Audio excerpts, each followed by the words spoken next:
Assalamualaikum warahmatullahi wabarakatuh. Tak terasa ya sudah di episode yang ke-10 di kisah dari Kang Acep ini tentang Dusun Angker. Pada kisah yang sebelumnya dikisahkan Pak Tohar yang menyelamatkan diri dari serangan 2 ekor harimau yang kemudian mereka melompat ke sebuah sungai untuk menyelamatkan diri. Tak lupa kami ucapkan terima kasih bagi yang masih setia bersama kami, bersama Bukan Channel Horor. Dan bagi yang baru datang, baru gabung, saya ucapkan selamat datang dan terima kasih sudah memilih channel kami. Tak lupa kami ingatkan untuk menekan tombol subscribe dan sekaligus tombol loncengnya agar tidak ketinggalan di cerita-cerita horor dari channel kami. Sholawat serta salam tetap tercurahkan kepada Nabi besar Muhammad SAW, Nabi akhir zaman, Nabi kita semua yang selalu memberi syafaat pertolongan bagi kita di dunia dan akhirat. Tak lupa juga bacaan Al-Fatihah untuk semua makhluk,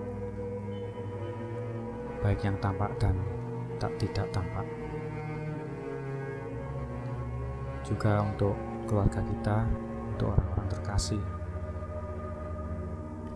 untuk orang tua kita, untuk guru-guru kita. Semoga selalu dalam lindungan Allah Subhanahu wa Ta'ala. Al-Fatihah. A'udzubillahi minasyaitonir rajim. Bismillahirrahmanirrahim. Alhamdulillahirabbil alamin arrahmanirrahim maliki yaumiddin. Iyyaka na'budu wa iyyaka nasta'in. Ihdinas siratal mustaqim. Siratal ladzina an'amta 'alaihim ghairil maghdubi 'alaihim waladdallin. Amin. Langsung saja pada kisahnya di bagian yang 10 ini. Dusun Angker, karya Kang Acep dari akun Twitternya.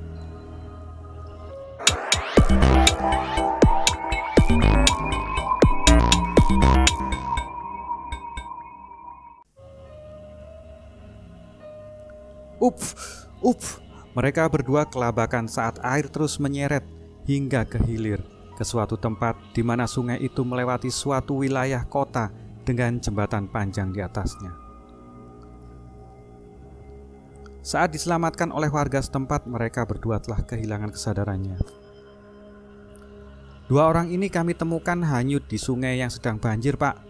Mereka berdua sepertinya telah menelan banyak air. Kita harus mengeluarkan air dari perut mereka agar mereka tersadar, ujar salah seorang warga yang turut menolong Pak Tohar dan Dani.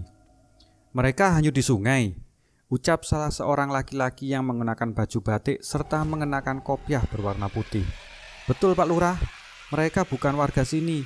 Mungkin mereka pendatang atau bisa jadi mereka tersesat. Kemudian mereka tak sengaja jatuh ke sungai, tukas warga yang tadi. Saat itu hari menjelang sore. Sebelumnya saat Pak Tohar dan Dani masih berada di hutan dan dikejar-kejar harimau. Hari dalam keadaan gelap seperti malam hari. Tampaknya efek magis yang melingkupi hutan itu tidak mencapai kota itu. Pak Lurah bersama para warga pun membawa Pak Tohar dan Dani yang masih belum siuman ke puskesmas terdekat untuk diberikan perawatan. Arus air sungai membawa mereka hingga kemari. Jangan-jangan mereka jatuh ke sungai saat berada di tengah hutan itu.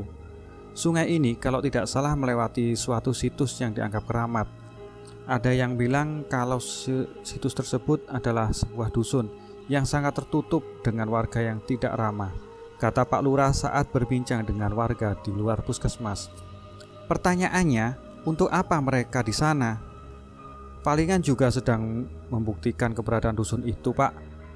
Saya sudah sering mendengar obrolan-obrolan tentang dusun terpencil yang berada dalam hutan. Tidak jarang saya mendengar ada orang yang ingin membuktikan kebenaran tentang dusun itu. Tukas warga yang mengenakan setelan celana bahan berwarna hitam dan kaos putih. Kalau menurut Pak Subhan, apakah kedua orang ini termasuk orang yang sedang mencoba membuktikan keberadaan dusun itu? Tanya Pak Lurah seraya memainkan papan nama yang ia kenakan dengan tulisan Raman Sanjaya. Bisa jadi, tapi belum tentu juga. Bisa juga mereka adalah anggota rombongan para off-roader yang tersesat. Sebab saya sempat mendengar kabar tentang para off-roader yang mengambil rute ke dalam hutan yang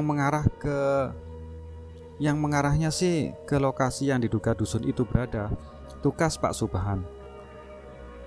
Tapi mereka tidak memiliki semacam kartu anggota kelompok off-roader itu. Saya menemukan kartu identitas mereka atas nama Toharudin Mahmud, SPD, dan Muhidani Ferry di dompet mereka masing-masing, Pak, saut warga yang lain yang turut nimbrung. Pak Solihun sudah memeriksa identitas mereka. Syukurlah kalau sudah. Saya dari tadi mau menanyakan itu malah lupa lagi, tukas Pak Lurah. Iya, Pak, sudah saya periksa. Mereka berdua dari kota lumayan jauh lah dari sini. Mungkin butuh setengah hari untuk ke sana dengan mobil, tukas Pak Solihun.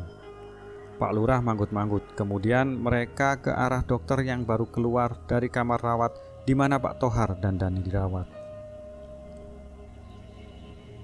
Pak dokter, apa mereka sudah siuman? Pak Lurah berseru seraya menghampiri dokter itu. Dokter tersebut menghentikan langkahnya kemudian melihat ke arah Pak Lurah dan menyambut kedatangannya.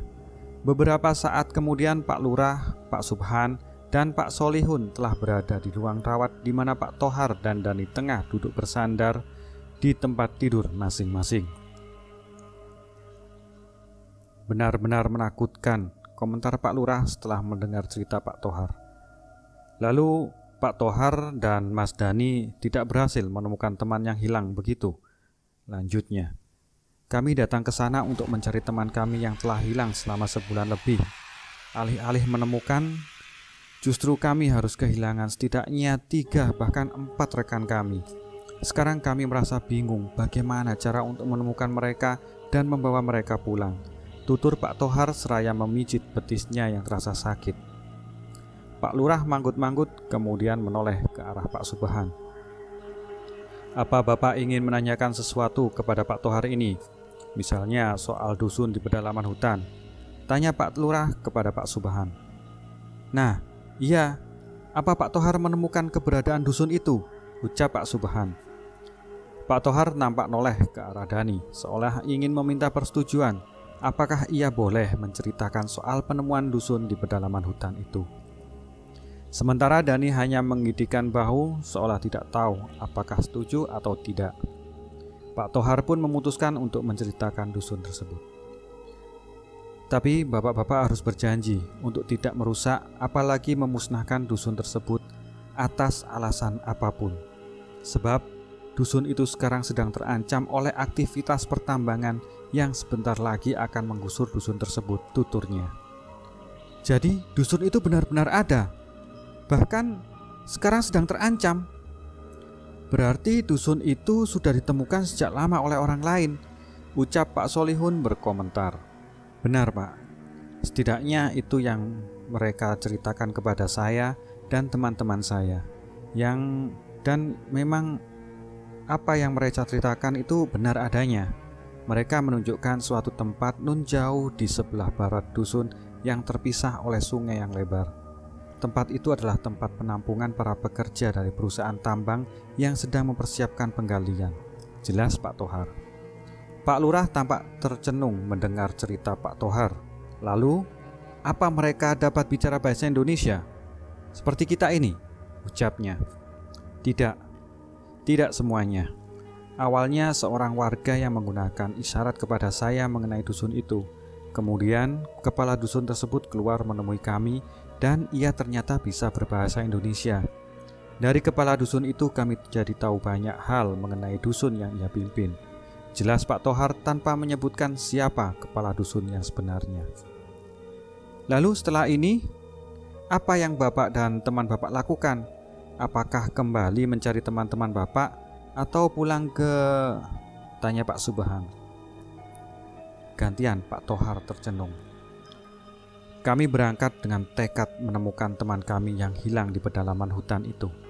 Tekad kami sudah bulat untuk menemukannya apapun yang terjadi. Apalagi teman kami yang hilang Sekarang, apalagi teman kami yang hilang sekarang, bukan hanya satu, bahkan 4 atau lebih. Ucapnya seraya melirik ke arah Dani yang menatap ke arahnya tanpa ekspresi. Kenapa Bapak tidak melapor saja ke polisi? Saya akan membantu melaporkan kasus ini ke polisi, kata Pak Lurah memberikan opsi. Pak Tohar menggeleng. Kami pernah melakukannya dan nihil. Padahal bukan hanya polisi yang melakukan pencarian, tim SAR, entah dari kepolisian atau damkar juga terjun, tapi tetap nihil. Makanya saya dan teman-teman kini lebih memilih melakukan pencarian sendiri meskipun maut menjadi tantangannya, tugas Pak Tohar. Kalau begitu saya menaruhkan diri untuk ikut Pak Tohar, sekaligus untuk mengobati kepenasaran saya mengenai dusun itu, kata Pak Subhan disambut dengan gelengan kepala Pak Tohar. Kami tidak mau ada orang luar lagi yang terlibat, karena itu biasanya tidak akan berakhir dengan baik. Contohnya 2 orang yang hilang bersama kami. Salah seorang sebelumnya hilang, terkena panah di punggungnya hingga hampir sekarat. Mungkin sekarang ia sudah tiada.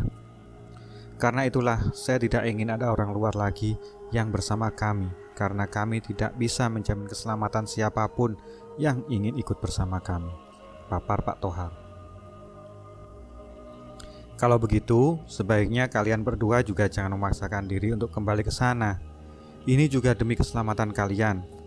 Jika yang dicari maupun yang mencari mengalami nasib buruk, bahkan berakhir dengan kematian, maka itu sama saja dengan menambah daftar panjang orang yang hilang di hutan itu.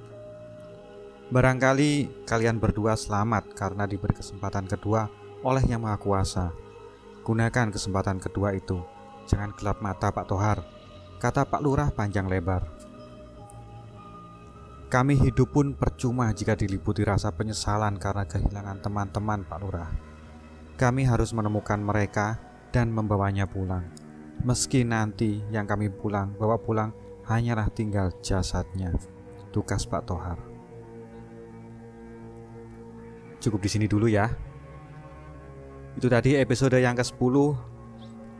Semoga membuat tambah penasaran. Oke, terima kasih sudah bersama kami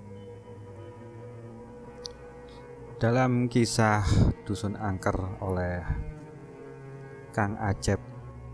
Nantikan di episode berikutnya, di episode yang ke-11. Semoga Anda betah dan terus penasaran.